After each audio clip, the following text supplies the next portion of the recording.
Si Kumunyang ay papunta sa Psychiatric Hospital para sunduin ang isang pasyente na si Kwan. Kilala si Kwan bilang pasyenteng may sakit sa pag-iisip na mahilig maglabas ng kanyang ari sa publiko. Pagkatapos biruin ni Munyang ang kalagayan ni Kwan, isinakay niya ito sa kotse at mabilis na umalis. Sa daan, hinarang siya ni Moon Gang-tae, isang caregiver mula sa ospital. Muntik na niya itong mabangga pero huminto siya sa huling segundo. Pinabalik ni Gang-tae ang pasyente pero tumanggi si Munyang at muling pinaharurot ang sasakyan. Dahil dito, nanghiram si Gang-tae ng kotse at hinabol siya. Ang lahat ng ito ay ginagawa ni Munyang para makuha ang atensyon ni Gang-tae. Dinala niya si Kwan sa lugar kung saan magsasalita ang ama nitong isang assemblyman. Habang naglalakbay, nagdulot sila ng kaguluhan sa lungsod. Pagdating nila, umakyat si Kwan sa entablado at isinumbong sa lahat na hindi siya kailanman pinansin ng kanyang ama. Ibinunyag niyang gumagawa siya ng kakaibang bagay para mapansin, dahilan kung bakit siya na-hospital. Tinuligsa niya ang ama, at tinanong kung paano nito mapapangalagaan ng bansa kung sariling anak ay hindi maalagaan. Nagulat ang mga tao, pati na si Gang-tae. Dumating ang pulis para arestuhin si Kwan, pero patuloy itong sumayaw at nagsiwalat ng katotohanan. Kumalat agad ang balita sa buong bansa, at nagalit ang mga tao sa assemblyman. Kalaunan, nahuli rin si Kwan. Sinampal siya ng kanyang ina at sinermonan. Ngunit imbes na malungkot, natuwa si Kwan dahil kahit papaano, pinansin siya ng kanyang ina. Pagbalik sa ospital, pinatawag si Gang-tae sa opisina ng direktor dahil sa kanyang pagkukulang. Naroon din ang assemblyman at nagbantay itong ipasara ang ospital. Nagbalik tanaw si Gang-tae sa kanyang kabataan. Isang araw nanalo siya sa taekwondo at masayang umuwi para ipakita ang kanyang medalya at pulang sinturon. Ngunit sa parehong araw, binyuli at nasaktan ang kanyang nakatatandang kapatid na si Sang-tae na may autism. Nang ipinakita ni Gang-tae ang sinturon, pinagalitan siya ng kanilang ina. Ayon dito, isinama siya sa taekwondo para maprotektahan si Sang-tae, ngunit nabigo siya. Sa galit, sumigaw si Gang-tae na hindi siya isinilang para lamang protektahan ang kapatid. Idinagdag pa niyang nais niyang mamatay si Sang-tae. Sa sama ng loob, itinapon niya ang kanyang sinturon at umalis. Kinuha ni Sang-tae ang sinturon at hinabol si Gang-tae para ibalik ito. Napunta sila malapit sa yelong bundok kung saan puro niyebe ang paligid. Inabot ni Sang-tae ang sinturon at sinabing alagaan ito. Dahan-dahan, hamupa ang galit ni Gang-tae at tinanggap niya ang sinturon. Naglaro silang dalawa sa nyebe, ngunit biglang nabasag ang yelo at nahulog si Sang-tae sa nagyayelong tubig. Sa una, tumakbo palayo si Gang-tae imbes na tumulong. Pero napagtanto niya ang pagkakamali, kaya bumalik siya at tumalon sa tubig para iligtas ang kapatid. Dahil sa pagkabigla, hindi lumingon si Sang-tae habang halos malunod si Gang-tae. Sa di kalayuan, pinapanood sila ni Munyang habang pumipitas ng bulaklak. Nag-aalangan siyang tumulong, pero sa huli, nagpasya siyang tulungan si Gang-tae. Naghagis siya ng malaking tipak ng yelo sa tubig at dahil dito, nakaligtas si Gang-tae. Nagpasalamat si Gang-tae, ngunit umalis si Munyang na hindi man lang lumingon. Sa sandaling yun, nahulog ang loob ni Gang-tae sa kanya. Nagdala pa siya ng mga bulaklak para kay Munyang, pero dahil sa kanyang antisocial na ugali, hindi siya tumugon gaya ng inaasahan. Sa halip, pinunit niya ang isang paru-paro sa harap ni Gang-tae para takutin ito, at tinanong kung kaya pa ba siyang mahalin matapos makita yon. Natakot si Gang-tae at tumakbo palayo. Lumipas ang 20 taon, si Munyang ay naging tanyag na manunulat na may libu-libong tagahanga. Pati si Sang-tae ay tagahanga niya at pumila para makuha ang autograph. Si Gang-tae naman ay pilit na iniiwasang makita ni Munyang, ngunit napansin siya nito sa gitna ng tao. Samantala, napansin ni Sang-tae ang isang bata na may dalang laruan na dinosaur. Dahil mahilig siya sa dinosaurs, nagkwento siya ng malakas tungkol dito. Hindi natuwa ang ama ng bata at pilit na inilayo ang anak. Hinila pa nito si Sang-tae sa buhok, dahilan para sumigaw ng malakas si Sang-tae. Ang sigaw na ito ay na-trigger mula sa masakit na alaala ng kanyang nakaraan. Nang marinig ang sigaw, agad na tumakbo si Gang-tae para tulungan ang kapatid. Tinakpan niya ng jacket si Sang-tae at paulit-ulit na sinabing ligtas siya at wala nang dapat ikabahala. Dumating din si Munyang at hinarap ang ama ng bata. Nang tanungin kung bakit ginawa yon, sagot ng lalaki ay dahil masyado raw maingay si Sang-tae. Bilang tugon, hinila ni Munyang ang buhok ng lalaki. Napaigaw din ito, at ipinaliwanag niya na kahit sino ay sisiga kapag hinila sa buhok. Pinatahimik pa ni Munyang ang asawa ng lalaki nang ito'y sumubok na makialam. Dahil sa insidenteng yon, lumabas ang balita na inatake umano ni Munyang ang kanyang mga tagahanga. Naging laman siya ng social media at maraming nang bash sa kanya, ngunit wala siyang pakialam at patuloy lang na nakatitig kay Gang-tae. Samantala, labis na naapektuhan si Sang-tae kaya nagtago ito sa isang silid at humagulgol ng iyak. Sa labas, naghihintay sina Gang-tae at Munyang hanggang sa kumalma siya. Sinabi ni Gang-tae na hindi na sana kailangan pang makialam si Munyang. Sagot naman ito, tungkulin niyang gawin yun dahil may karahasan na naganap mismo sa book signing niya. Nabanggit pa ni Moon Young na parang nakita na niya si Gang Tae noon, ngunit hindi niya maalala kung saan. Nanahimik lang si Gang Tae at hindi sumagot. Dumating ang isa sa mga editor ng libro ni Moon Young at binalaan si Gang Tae na lumayo dito dahil wala raw dulot kundi kapahamakan. Narinig ito ni Moon Young kaya nainis siya at agad na hinabol ang editor. Sa ibaba ng gusali, hinarap niya ito at tinanong kung ano ang problema. Ngumiti lang ang editor at sinabing nagsasawa na siya sa pera, at kung gusto ni Moon Young na ipagpatuloy niya ang pag-edit ng mga libro nito, kailangan nilang magsimula ng relasyon sa kama. Galit na galit si Moon Young at muntik nang saksakin sa leeg gamit ang ballpen, pero naalala niya ang sinabi ni Gang Tae kaya pinigilan ang sarili. Sa halip, itinulak niya ang editor pababa sa hagdan. Bumagsak ito at nabali ang leeg. Dumating ang ambulansya at dinala siya sa ospital. Pagbalik ni Moon Young, niyakap siya mula sa likod ni Gang Tae at tinuruan siyang huminga ng malalim para makontrol ang kanyang galit. Painap, cross-arm pa niya ito at ipinatong ang mga kamay sa balikat habang humihinga ng dahan-dahan. Ngunit sa halip na kumalma, sinubukan ni Moon Young na akitin si Gang Tae. Bigla siyang nakaramdam ng matinding emosyon, para bang may lumabas na nakatagong alaala mula sa kanyang nakaraan na hindi niya maipaliwanag. Tinanong niya si Gang Tae kung bakit hindi na lang ito sumama sa kanyang grupo. Sagot ni Gang Tae, marami siyang responsibilidad at hindi pwedeng gawin yun. Sa halip na lumayo ang damdamin ni Moon Young, lalo pa itong nahulog sa kanya. Kalaunan, inutusan niya ang kanyang assistant art director na si Yoo Sung-jae na alamin ang lahat ng impormasyon tungkol kay Gang Tae. Natuklasan nilang nagtatrabaho pala ito bilang caregiver sa isang psychiatric hospital sa Sungjeon City, isang maliit na syudad malapit sa Seoul. Dahil dito, nagpasya si Moon Young na bumiyahe mula Seoul papuntang Sungjeon. Pagdating niya sa ospital, nadatnan niyang nagbibihis si Gang Tae sa locker room at palihim siyang lumapit mula sa likuran. Habang pinagmamasdan ni Moon Young ang katawan ni Gang Tae, lalo pa siyang naakit dito. Agad siyang hinila palabas ni Gang Tae, ngunit nasalubong sila ni Juri, kapwa empleyado ng ospital na may lihim na pagtingin kay Gang Tae. Nang makita silang magkasama, nag-alab ang selos ni Juri. Para lalong asarin ito, idinampi ni Moon Young ang kamay niya sa katawan ni Gang Tae, ngunit mabilis siyang inilayo ng binata. Matapos ang kanyang shift, inalok ni Moon Young si Gang Tae nang sakay pauwi, pero tumanggi ito at piniling sumakay ng lokal na bus. Hindi nawala ng loob si Moon Young at nagbanta na sa susunod, pilit na niya itong isasama kung kinakailangan. Ilang araw ang lumipas, nagpasya si Moon Young na pansamantalang talikuran ang kanyang pagsusulat upang mapalapit kay Gang Tae. Kumuha siya ng trabaho bilang lecturer sa AK Psychiatric Hospital. Ang tungkulin niya ay magbigay ng mental training sa mga pasyente sa pamamagitan ng storytelling. Sa isa sa kanyang mga klase, tinanong niya ang mga pasyente kung ano ang kahulugan ng mga kwentong pabula. Sagot ng ilan, ito raw ay para lamang magpasaya at makalimot sa problema. Ngunit tinutulan ito ni Moon Young. Ayon sa kanya, ang mga pabula ay malulupit na pantasya na sumasalamin sa kalupitan at karahasan ng mundo. Idiniin niyang ang tunay na kaligayahan ay makakamtan lamang kung haharapin ang realidad. Nagulat ang mga pasyente sa kakaibang pananaw niya, pero kalaunan ay humanga sila at nagsimulang pahalagahan ang kanyang paraan ng pagtuturo. Pagkatapos ng klase, nilapitan siya ni Gang Tae at tinanong kung totoo bang naniniwala siyang ang takot ay matatalo lamang sa pamamagitan ng pagharap sa katotohanan.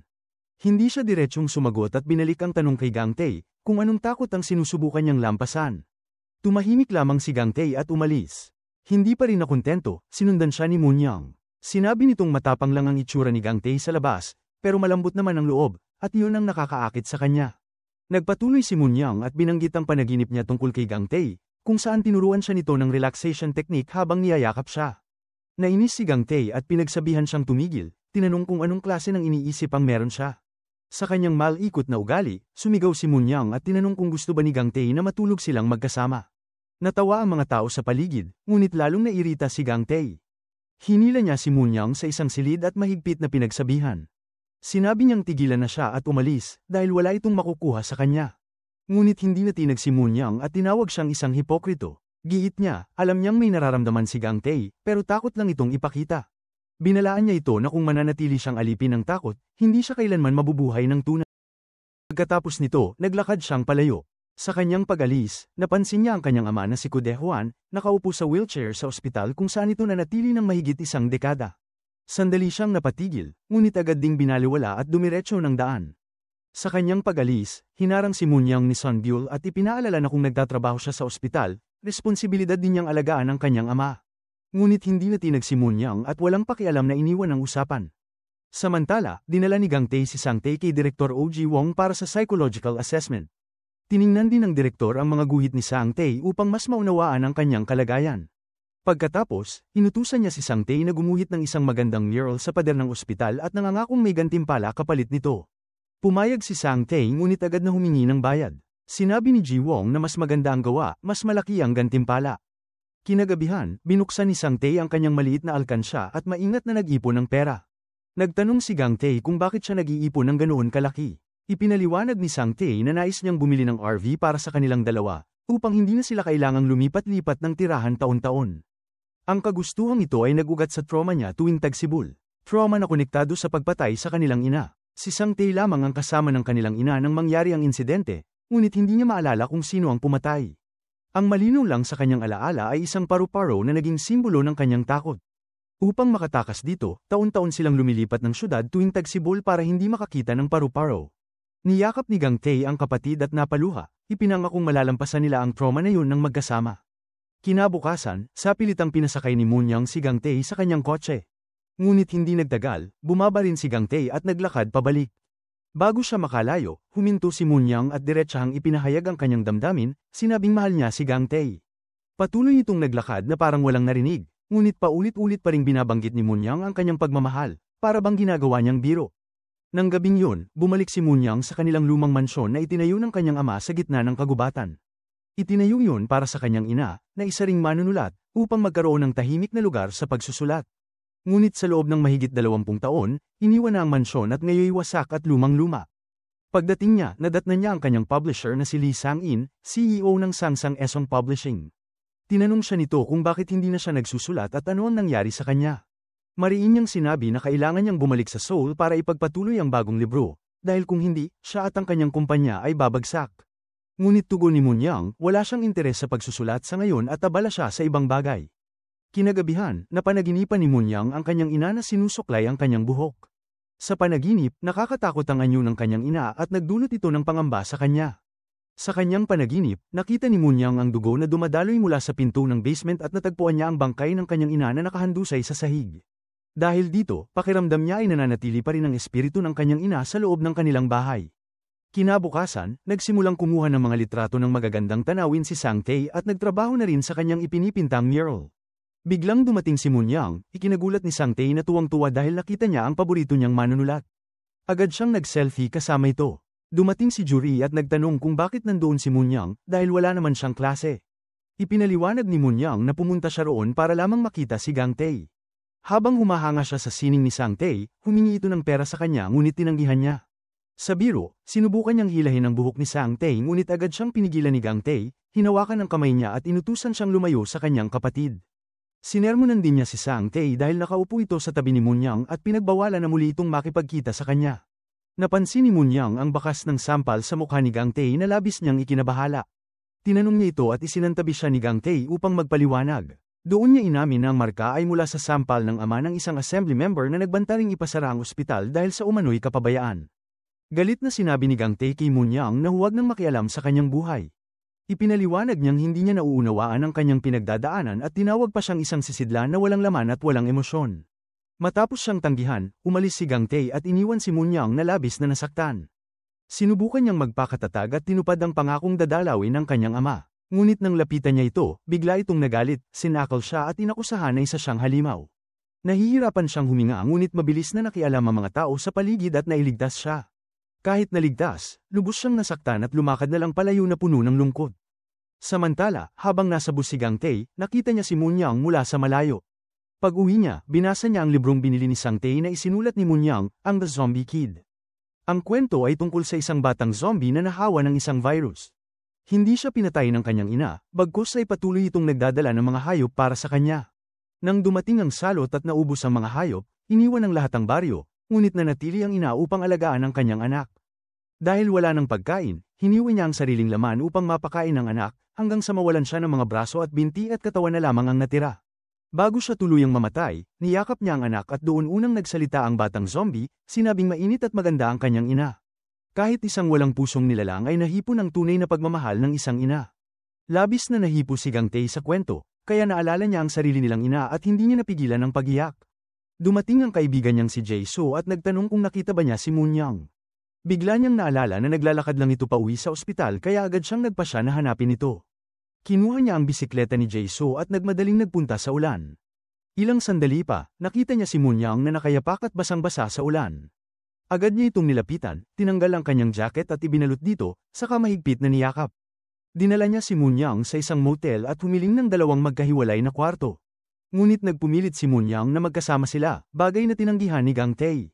Nang tanungin siya kung may pera, inamin niyang naiwan niya ang kanyang bag sa kotse. Naiinis si Gang Tae at pinagalitan siya dahil sa kapabayaan. Sa halip, ngumiti lang si Munyang at tinukso siya, tinanong kung bakit ba siya sobrang nag-aalala at kung baka in love na ito sa kanya. Nabigla at nahiya si Gang Tae sa tanong. Nang alamin niya ang presyo ng isang kwarto, nalaman niyang 50,000 won ang halaga. Habang naghahalungkat ng wallet, na-realize niyang naiwan din niya ito. Lalong nainis si Munyang at pinagalitan siya sa pagiging pabaya.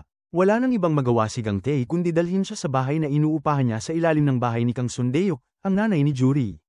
Pagpasok, nagtaka si Munyang kung paano siya nakatira sa ganong kaliit na espasyo. Ipinaliwanag ni Gang Tae na lihim lang ang presensya niya roon at ginawa niya yun bilang tungkulin, hindi dahil sa anumang damdamin.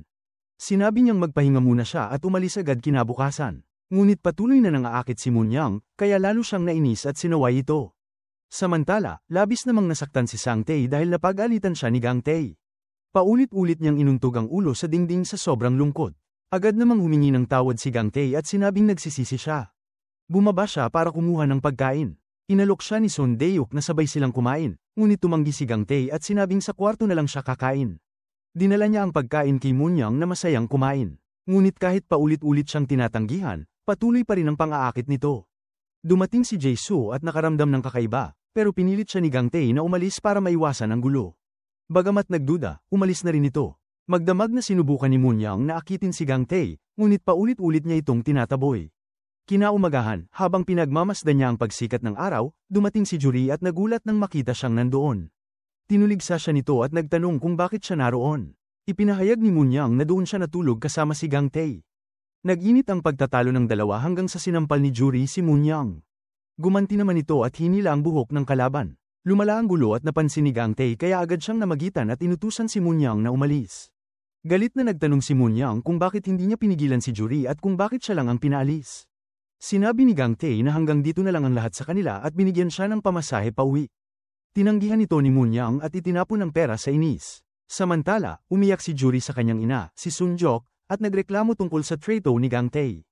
Pinayapa siya ng ina, sinabing hindi naman talaga interesado si Gang Tae kay Munyang at pinayuhan siyang huwag mawalan ng pag-asa. Kinabukasan, nagsimulang magpinta si Sang Tae sa pader ng ospital. Nilapitan siya ni Director Oh Ji-won at iminungkahi na iguhit niya ang mga paru-paro. Ngunit labis na takot si Sang Tae sa paru-paro kaya mariin niyang tinanggihan. Paulit-ulit pa ring ipinilit ng director, kaya nagalit si Sang Tae at hinabol siya sa loob ng ospital, na labis namang ikinatuwa ng lahat. Pagsapit ng dapit hapon, magkasamang tumayo sina Gang Tae at Juri sa rooftop ng ospital habang pinagmamasdan ang paglubog ng araw. Sinabi ni Gang Tae na huwag masyadong umasa si Juri dahil hindi pa siya sigurado sa magiging kinabukasan niya, kung magpapatuloy ba siya sa trabaho o lilisan muli ng lungsod. Naiintindihan naman ni Juri at inamin na kahit ilang beses na silang lumipat, patuloy pa rin siyang sumusunod. Alam niyang maaari ulit itong umalis, ngunit hiniling na hayaan siyang mahalin ito habang nariyan pa siya. Maya-maya, binisita ni Munyang si Sang Tae at pinuri ang kanyang talento. Inalok niya itong maging ilustrador ng kanyang mga libro. Masaya namang pumayag si Sang Tae at isinama siya ni Munyang sa kanyang mansyon. Namangha si Sang Tae sa laki at ganda ng mansyon at agad pinapirma ni Munyang ng kasunduan, formal na tinatalaga siya bilang lead designer. Samantala, nag-alala si Gang Tae nang hindi niya mahanap si Sang Tae sa ospital. Sinabihan siya ng staff na isinama ito ni Munyang. Tinawagan agad niya si Munyang at tinanong kung nasaan ang kapatid niya. Ibinigay ni Munyang ang address ng mansyon, ngunit alam na yon ni Gang Tae. Sa puntong ito, lumabas ang isang alaala 20 taon na ang nakalipas, kung saan nagdala siya ng bulaklak para kay Munyang. Natuwa ito ngunit pinigilan ng kanyang ina bago niya matanggap ang mga bulaklak. Nang lumabas si Munyang para kunin ang mga bulaklak, galit niyang tinapakan ng mga ito, dahilan para masaktan si Gang Tae. 20 taon nang lumipas, muling pumasok si Gang Tae sa mansyon habang pinagmamasdan siya ni Munyang mula sa itaas.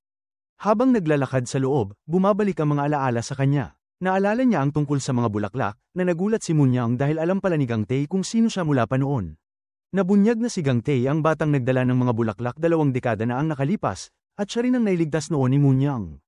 Naguluhan si Munyang kung bakit itinago yun at hindi kailanman nabanggit sa kanilang nakaraan.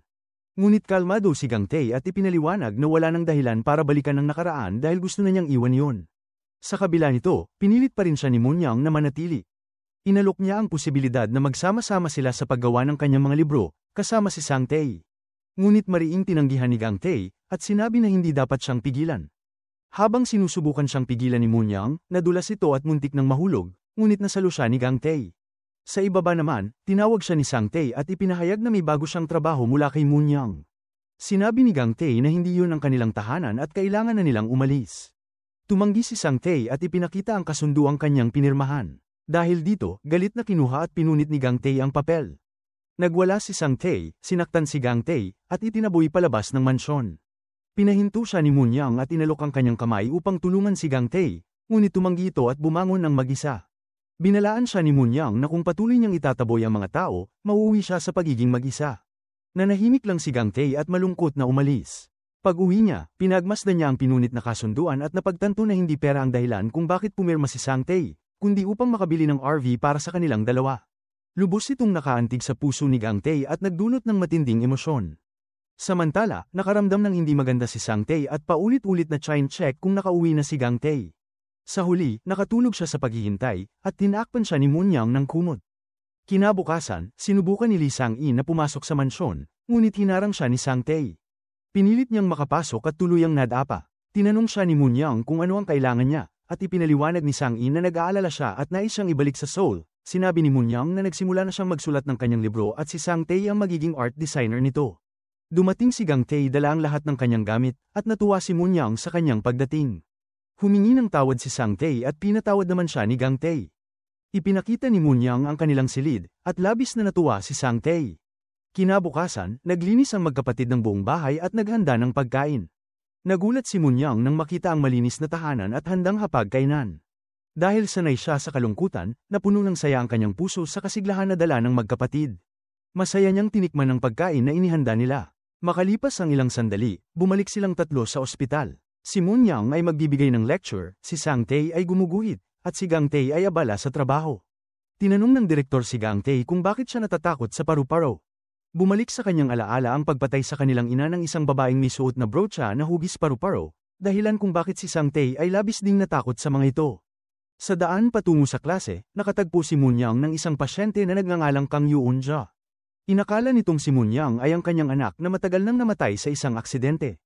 Nabigla si Moon Young dahil hindi siya sigurado kung patay na nga ba o buhay pa ang kanyang sariling ina, na minsang kinuha mula sa basement. Patuloy na iginigiit ni Yoon-ja na siya ang kanyang anak. Sandaling natigilan si Moon Young hanggang sa dumating si Gang Tae at dinala palabas si Yoon-ja. Sinubukan niyang pakalmeyan ito, ngunit mariin pa ring pinaninindigan ng babae na si Moon Young ang kanyang anak. Dahil sa pagkainis, ipinahayag ni Moon Young ang katotohanan na hindi siya ang anak nito at matagal na itong namatay sa aksidente. Lubos na nasaktan si Yoon-ja at nawala ng malay. Sa isang pagbabalik tanaw, ipinakita si Dae-hwan na ipinapasyal ang ina ni Moon Young sa mansyon. Tila masaya silang namumuhay, ngunit isang araw, natuklasan ni Moon Young ang malamig na bangkay ng kanyang ina sa basement. Kinagabihan, napanaginipan ni Moon Young ang nakakatakot na multo ng kanyang ina na nagbabantang papatayin ang dalawang magkapatid kung hindi niya sila palalayasin. Nagising siya ng bigla, puno ng takot at pasiga. Agad na lumapit si Gang Tae upang damayan siya. Kahit paulit-ulit na sinasabi ni Moon Young na umalis siya para sa sariling kaligtasan, tumanggi si Gang Tae at nangakong mananatili sa kanyang tabi. Magdamag siyang nagbantay at nag-alaga kay Moon Young. Nagising si Moon Young kinaumagahan at nakita niyang nandoon pa rin si Gang Tae. Ipinaliwanag nito na nagbantay siya dahil hindi maganda ang pakiramdam ni Moon Young kagabi. Habang nasa biyahe ng bus, binasa ni Sang Tae kay Gang Tae ang kwento ni Moon Young na pinamagatang The Cheerful Dog. Tungkol ito sa isang aso na nangangarap makalibot sa mundo ngunit nakatali at hindi makaalis. Naghintay ang aso na maging malaya, hanggang sa tuluyan itong nabali ang tali at nakalaya rin. Na-inspire sa sariling kwento, sinubukan ni Moon Young na putulin ang kanyang mahabang buhok na palaging nagpapaalala sa kanya ng malupit niyang ina. Ngunit nang marinig muli ang boses ng kanyang ina, natigilan siya. Dahil sa pagkainis, nabasag niya ang salamin sa kanyang silid. Nataranta si Sang-in at pumasok upang pilitin siyang bumalik sa Seoul bago tuluyang masira ang kanyang isip.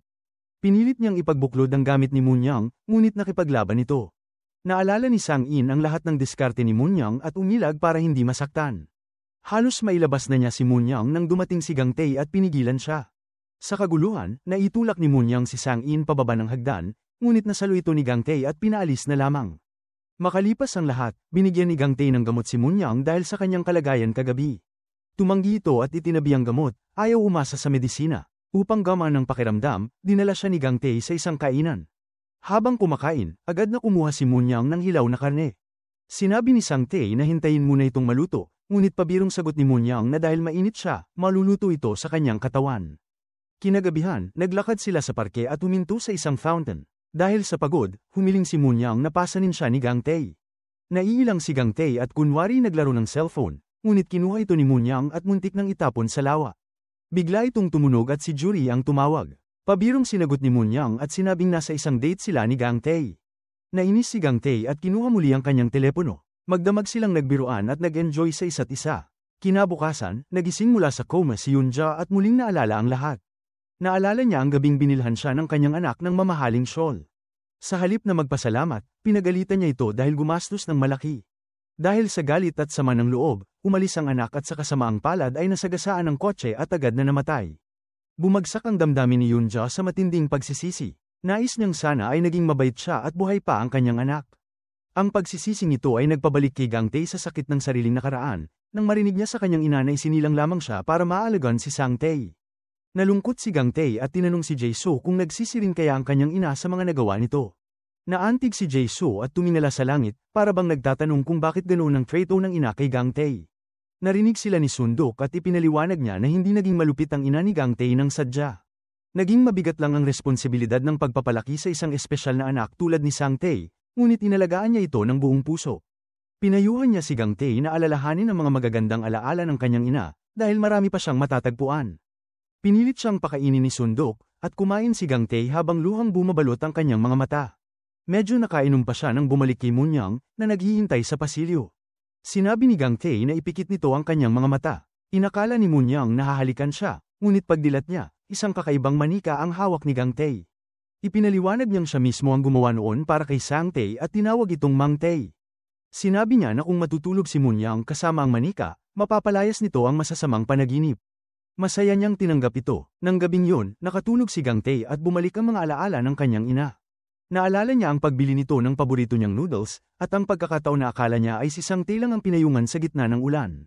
Ngunit lumitaw ang malinaw na alaala na tinawag din siya ng kanyang ina upang samilong sa ilalim ng payong. Naalala rin niya ang mga lullaby na inaawit sa kanya at ang mga yakap na puno ng pagmamahal.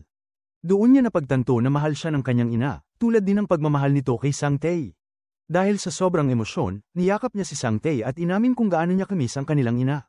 Samantala, mahimbing na natulog si Munyang kasama si Mang Tae, malaya mula sa mga bangungot.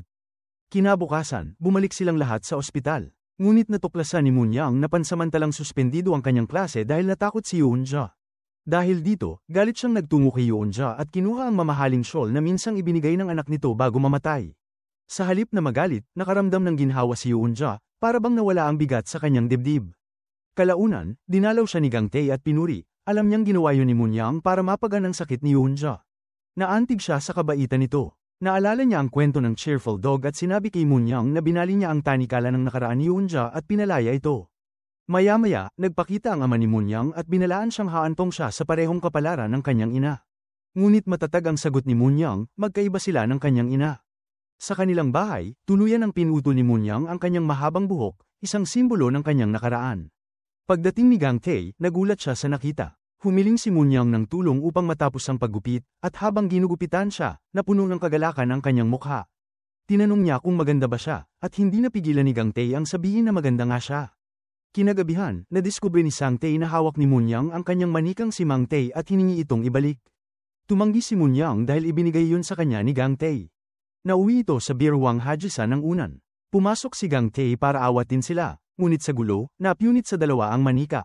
Nagalit si Munyang at umalis. Pinakalma ni Gang Tae si Sang Tae at ipinaliwanag na hindi na niya kailangan ng manika dahil palagi naman siyang naroon para sa kanya. Nang tanungin kung sino ang mas gusto niya, si Gang Tae o si Mang Tae, sumagot si Sang Tae na si Gang Tae ang kanyang pipiliin. Sa huli, pumayag siyang ibigay na ang manika kay Munyang. Tinahimuli ni Gang Tae si Mang Tae at iniabot ito kay Munyang, sinasabing kanya na ito. Ngunit tumanggi si Munyang dahil ang gusto niya ay si Gang Tae mismo. Ipinahinga niya ang ulo sa kanyang kondongan at nakatulog, habang marahang tinakpan siya ni Gang Tae ng kumot. Habang lumalalim ang gabi, unti-unting naramdaman ni Gang Tae ang kanyang pag-ibig kay Munyang, ngunit hindi niya pa rin ito maipahayag. Kinabukasan, nagtungo silang tatlo sa ospital at nasalubong sina Juri at Sundok. Ngayon ay chef na si Sundok sa ospital at inimbitahan silang maghapunan. Pumayag si Munyang at upang asarin si Juri, kumapit siya sa braso ni Gang Tae na nagdulot ng selos. Pati si Sang Tae ay hindi natuwa at pumagitna sa kanilang dalawa. Kalaunan, nagbigay ng lecture si Munyang tungkol sa Beauty and the Beast. Ipinaliwanag niya na hindi ito kwento ng pag-ibig kundi isang halimbawa ng Stockholm Syndrome, kung saan nahuhulog ang bihag sa kanyang dumukot. Ngunit hindi sumang-ayon si Juri, at sinabi niyang isa itong kwento ng pag-ibig. Idiniin niya na ang pag-ibig ay mahalaga, at kung wala ito, wala ring halaga ang iba. Naantig si Munyang sa kanyang mga salita. Pagkatapos ng lecture, lumabas si Munyang upang manigarilyo. Dumating ang dating asawa ni Juri, isang lasenggo at mapang-abuso, na humihingi ng tawad at nangangakong hindi na siya masasaktan muli. Tumanggi si Juri at sinabing mahal na niya ang iba. Sa galit, sinimulan siyang saktan ng lalaki. Nakita ito ni Munyang at inihagis ang isang lata sa kanya. Hinarap niya ang lalaki at tinanong kung ano ang nakukuha ng mga tulad niya sa pananakit ng kanilang asawa. Galit na sinampal siya ng lalaki hanggang sa siya ay bumagsak. Sa oras na yon, dumating si Gang Tae at agad na sinugod ang lalaki. Pinagsusuntok niya ito hanggang sa pigilan siya ni Juri. Huminto si Gang Tae, ngunit nakita na ng mga tauhan ng ospital ang buong pangyayari. Namangha si Munyang sa tapang ni Gang Tae. Marahan siyang hinawakan sa mukha ni Gang Tae at tinanong kung ayos lang ba siya. Ngunit iniulat ni Head Nurse Park Hang-ja kay Director O.G. Wong ang ginawa ni Gang Tae, na umano'y nanakit siya ng kamag-anak ng pasyente. Ayaw man ni Director O na paalisan si Gang Tae, napilitan siyang gawin ito dahil sa sitwasyon. Sa halip na mainis, nakaramdam si Gang Tae ng gun, para bang nakalaya na siya. Agad siyang nagtungo kay Munyang at masayang ibinalita na tumigil na siya sa trabaho at malaya na siya ngayon. Ipinapaalala niya kay Munyang ang pangako nito, na kapag nag-resign siya, sasama sila sa isang lakad. Halo ang tuwa at lungkot na naramdaman ni Munyang, ngunit pumayag siyang sumama sa biyahe. Habang nasa daan, nagtanong si Munyang kung gaano katagal silang maglalakbay. Sumagot si Gang Tae na isang araw lang at uuwi rin sila sa gabi. Nainis si Munyang dahil gusto niyang magpalipas ng gabi kasama siya, ngunit hindi pa handa si Gang Tae. Dahil sa pagkainis, pinabilis niya ang takbo ng kotse para takutin si Gang Tae. Nang hindi pa rin siya nagpatinag, pinatigil niya ang kotse, ibinaba si Gang Tae, at iniwan siya. Kinagabihan, nagbago ang isip ni Gang Tae at pumayag ng magpalipas ng gabi kay Munyang. Habang nagmumuni-muni, inamin niyang hindi niya alam kung ano ang pumasok sa isip niya. Ipinagtapat niya na nahihirapan siyang kontrolin ang emosyon niya tuwing kasama si Munyang.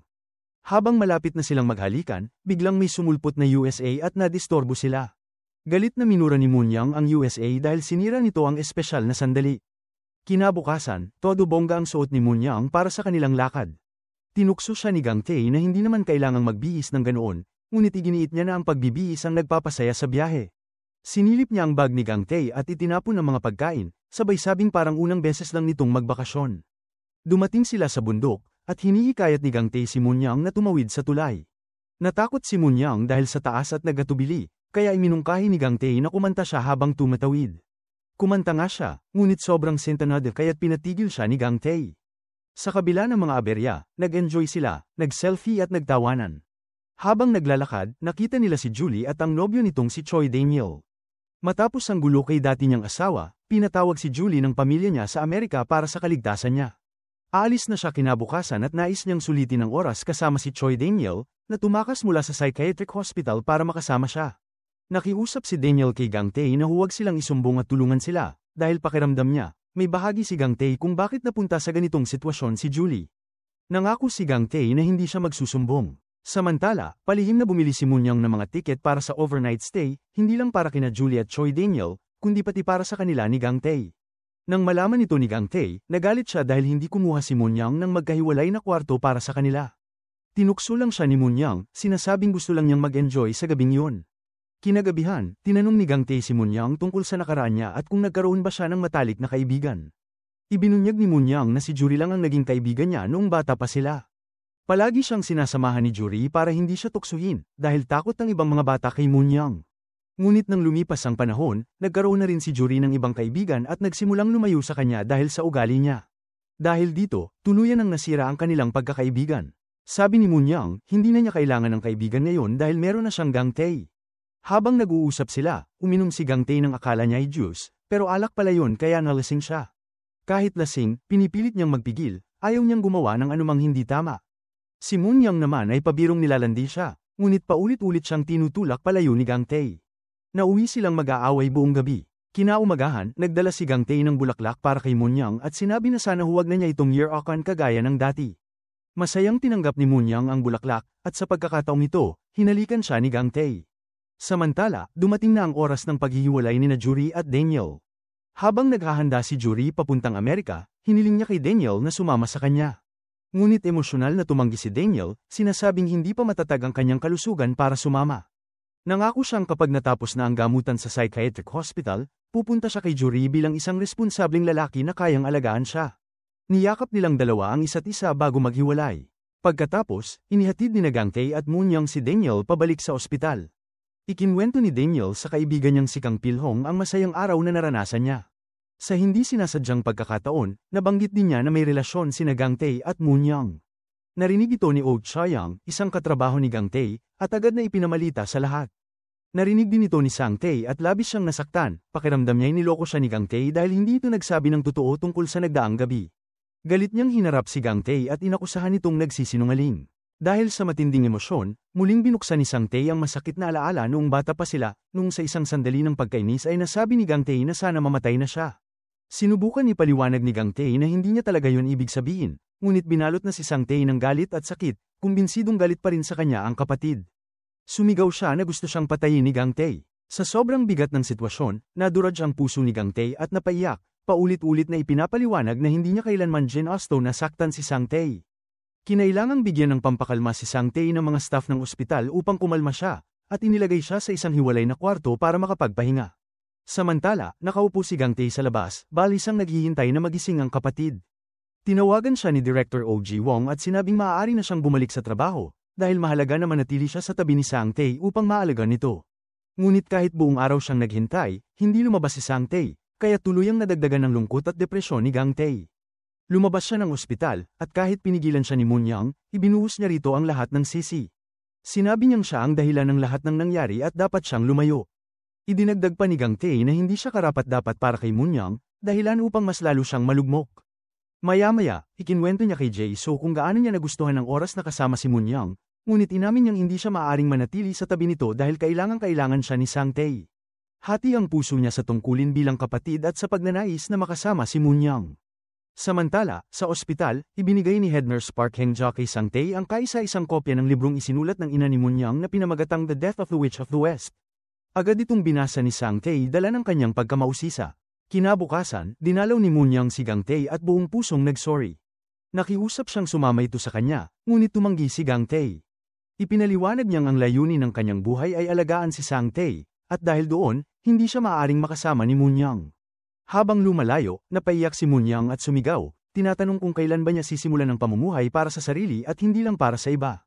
Kinagabihan, binalot ng matinding kalungkutan si Munyang. Nagpadala siya ng maraming mensahe kay Gang Tae, naghahanap ng dahilan para lang mapapante ito sa kanya, ngunit hindi siya sinagot. Sa gitna ng kanyang pag-iisa, dumating si Juri, ipinadala ni Gang Tae upang kunin ang ilang mahalagang gamit. Inanyayahan ni Munyang si Juri na uminom, at nauwi ito sa pag-inom ng sobra. Habang lasing, nawala ng kontrol si Juri at sinampal si Munyang. Tinawag niya itong malandi at inakusahan na inagaw si Gang Tae, ang lalaking mahal niya. Ipinahayag pa niyang hindi niya kailanman mapapatawad si Munyang, bago siya tuluyang nawala ng malay. Dumating si Sang-in para sunduin si Juri at dinala siya pauwi. Samantala, si Gang Tae naman, pinahihirapan ng matinding pagsisisi. Napahagulgol siya habang paulit-ulit na humihingi ng tawad kay Sang Tae dahil sa pagsisinungaling at nangakong hindi na muling magsisinungaling. Sa nakitang emosyon ng kapatid, naantig ang puso ni Sang Tae at kalaunan ay pinatawad niya si Gang Tae. Kinabukasan sa ospital, isang pasyenteng nagngangalang Park Akran ang bumulong kay Dae-hwan, sinasabing siya raw ang kanyang asawa, ang babaeng sinubukan niyang patayin noon. Dahil sa pagkabigla, nagalit si Dae-hwan, tinawag itong halimaw at tinangkang saktan.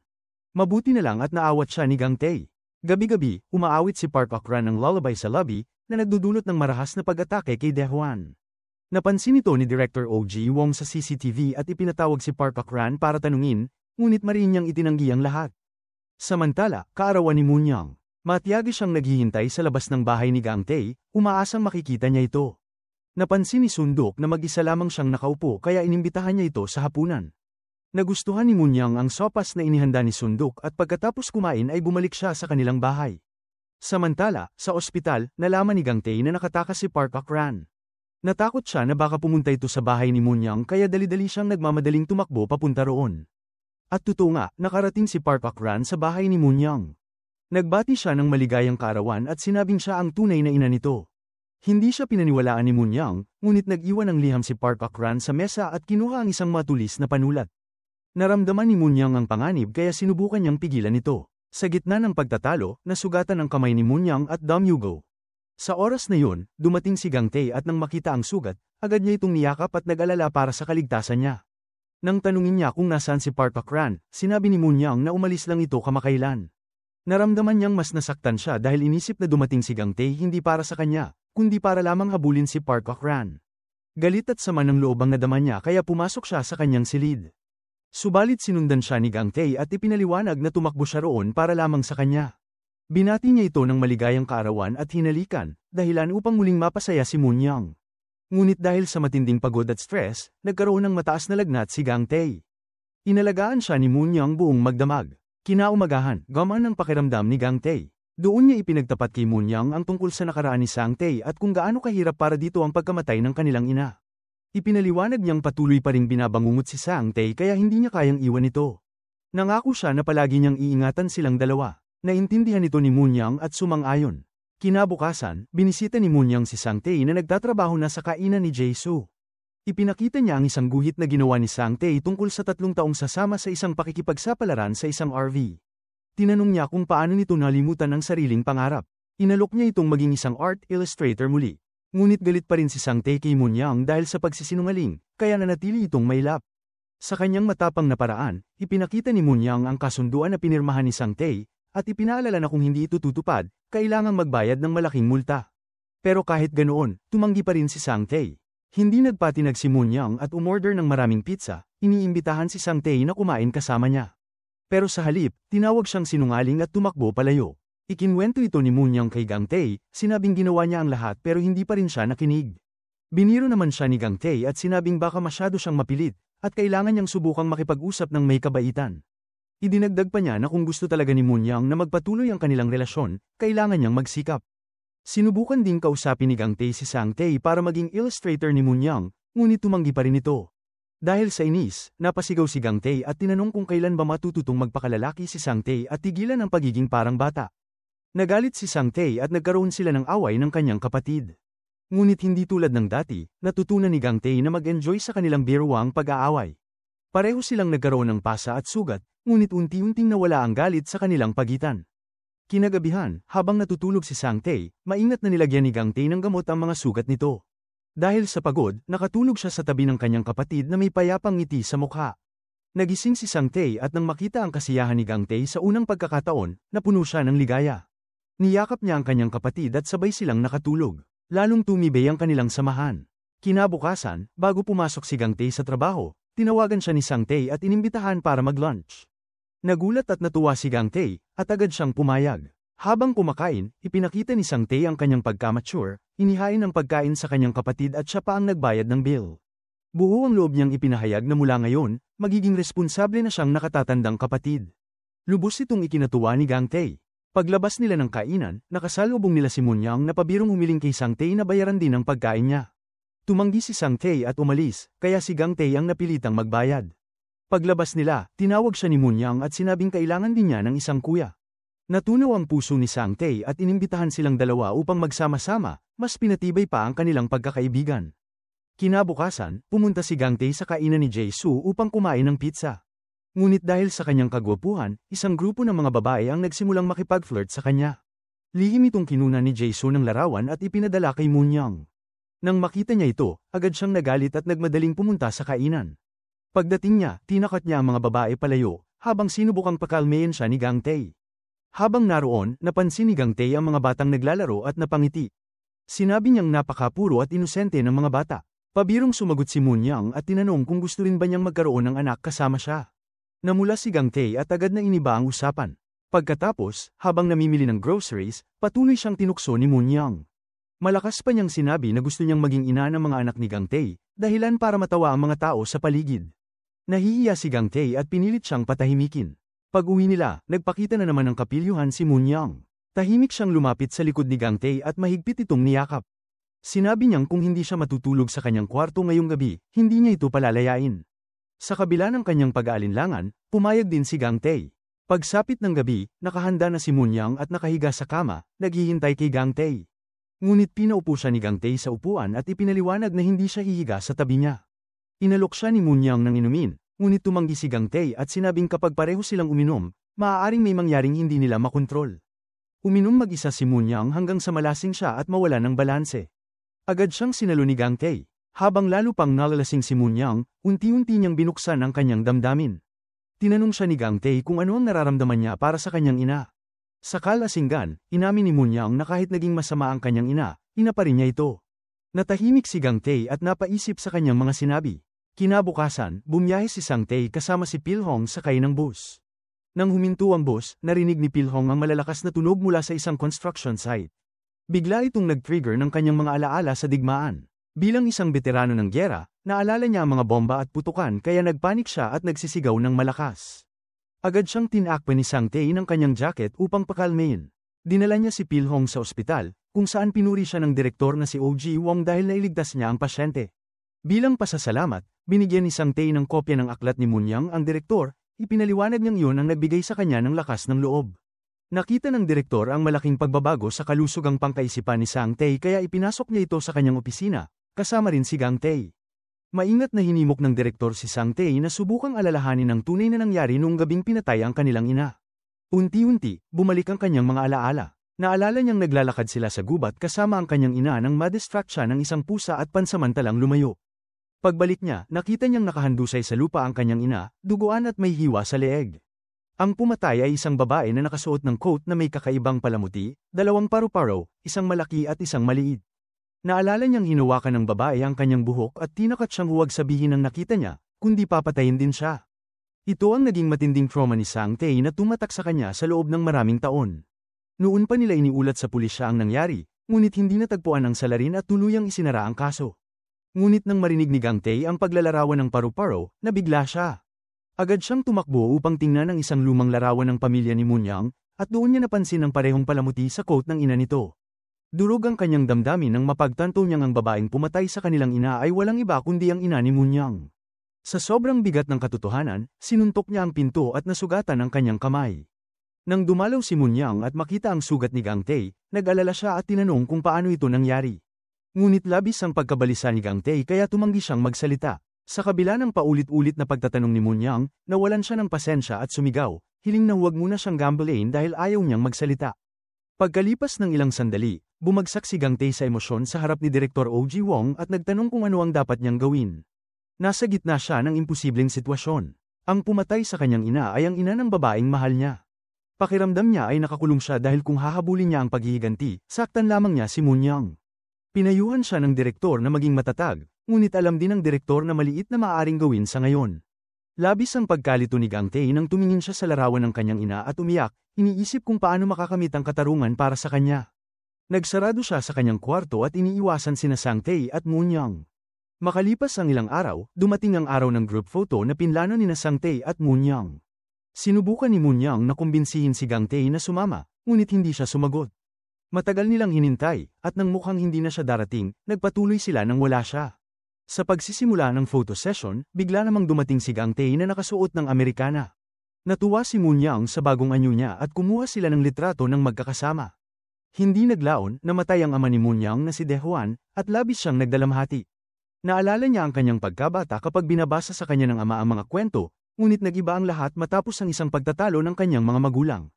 Ilang araw ang lumipas at bumalik ang tatlo sa ospital. Nabahala si Sang Tae nang makita ang kanyang pintang isinabit. May guhit ng paru-paro ang may gumuhit sa kanyang obra. Parehong paru-paro ang nakita na tulad ng palamuting nasa coat ng pumatay sa kanilang ina.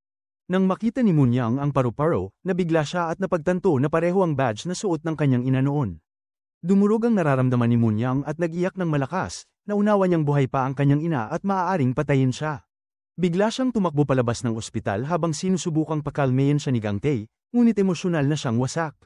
Pagkatapos, ipinakita ni Direktor OG Wong kay Gang Tae ang isang CCTV na nagpapakita na ang badge na paru-paro ay gawa ng head nurse ng ospital na si Park Hang-ja. Ngayon malinaw na kina Gang Tae at ng direktor na ang ina ni Munyang ay si Park Hang-ja. Siya ang pumatay kay Dehuan sa pamamagitan ng pagputol ng kanyang lifeline sa ospital. Bago namatay si Dehuan, sinabi umano ni Park Hang-ja na inilagay niya ito sa ospital ng 20 taon para dahan-daang pahirapan.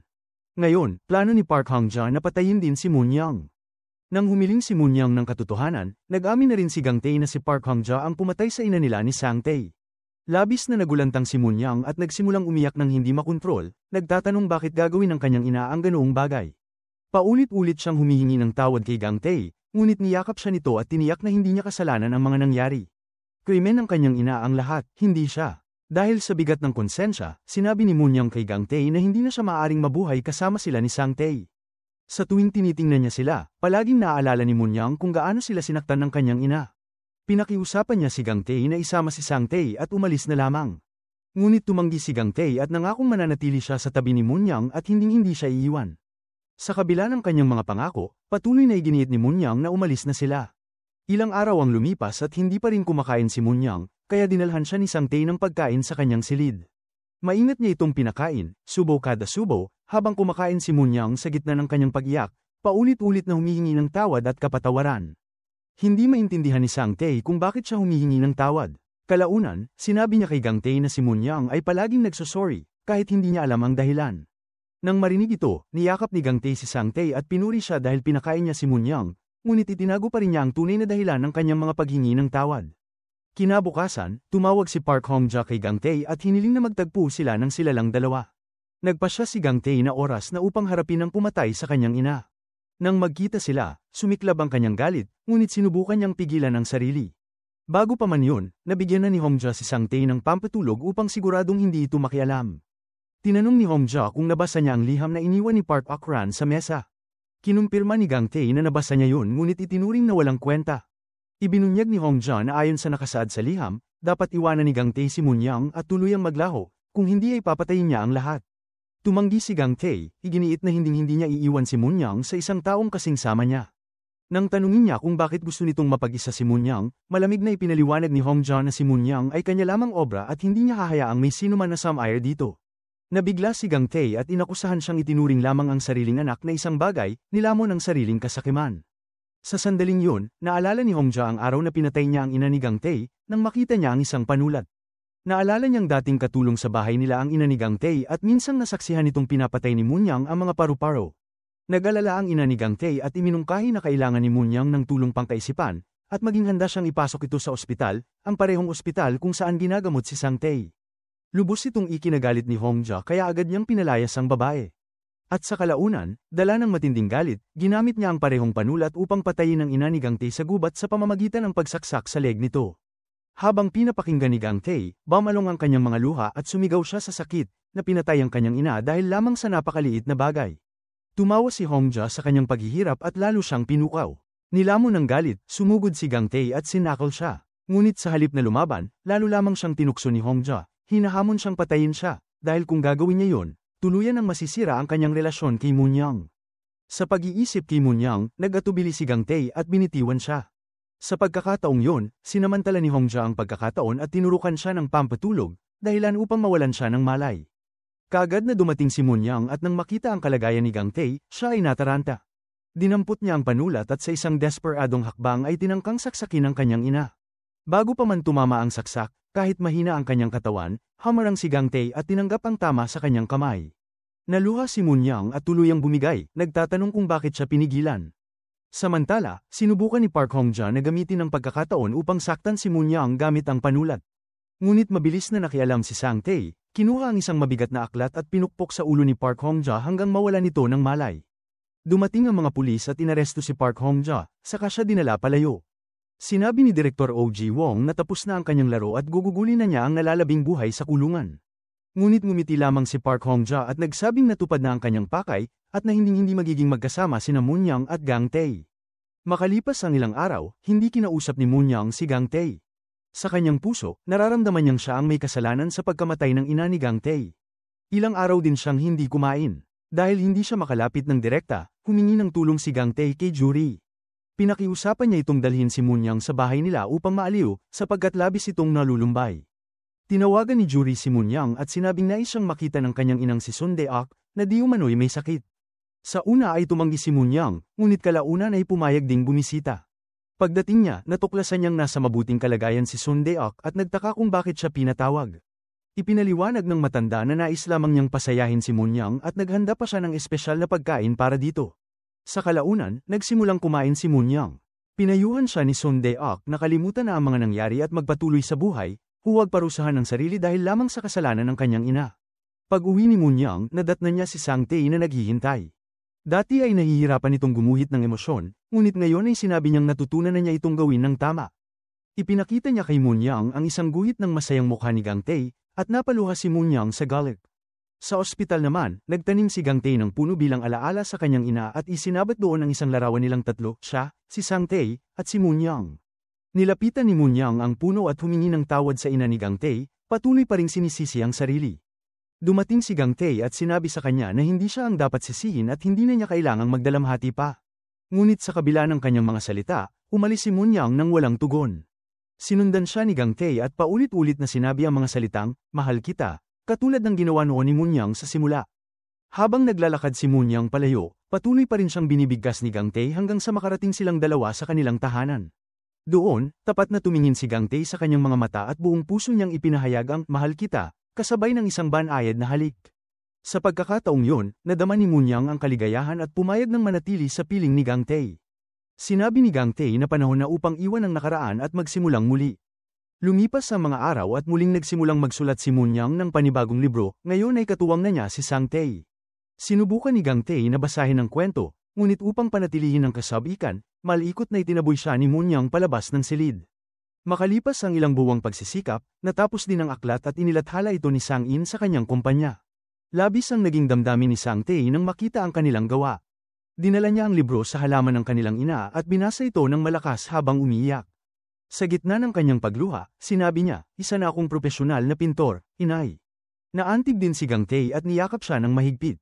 Isinalaysay ng aklat ang kwento ng tatlong magkaibigan na ninakawan ang tunay na mukha ng isang mangkukulam. Naglakbay sila upang mabawi ang kanilang pagkakakilanlan. Matapos ang maraming pagsubok, nagtagumpay silang talunin ang mangkukulam at muling nakuha ang kanilang mga mukha.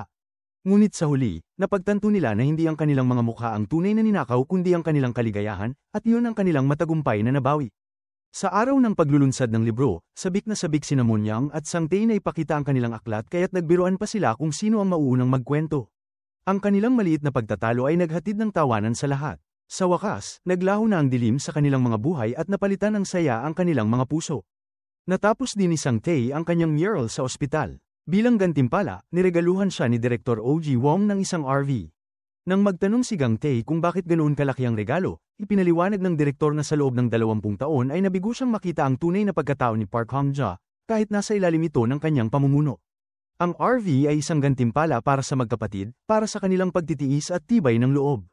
Sa tulong ng RV, nagsimula ng mahabang paglalakbay sina Munyang, Gang Tae, at Sang Tae. Sama-sama nilang tinamasa ang biyahe, yakap ang kasiyahang muling bumalik sa kanilang mga buhay.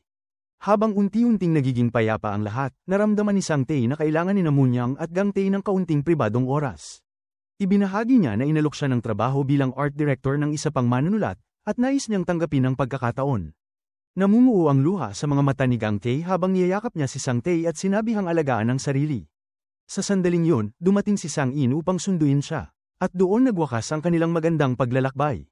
Ang mga aral sa buhay mula sa "It's okay to not be okay" ay nagtutulong na tanggapin ang mga mahihirap na emosyon, huwag masyadong pilitin ang sarili na palaging maging matatag, at maunawaan na ang tunay na pagpapagaling ay nangyayari kapag inarap at pinuseso natin ang mga sugat ng nakaraan, imbes na itago o ipagsawalang bahala ito. Ilan sa mga mahalagang aral ay ang matutong maunawaan at mahalin ang sarili, humingi ng tulong o suporta mula sa iba, humanap ng malusog na paraan para makayanan ang mga pagsubok, at kilalanin na ayos lang maging di perpekto, maging makasarili minsan, at pakawalan ang nakaraan. Maraming salamat po sa patuloy na pagsuporta sa Nilagang Mani.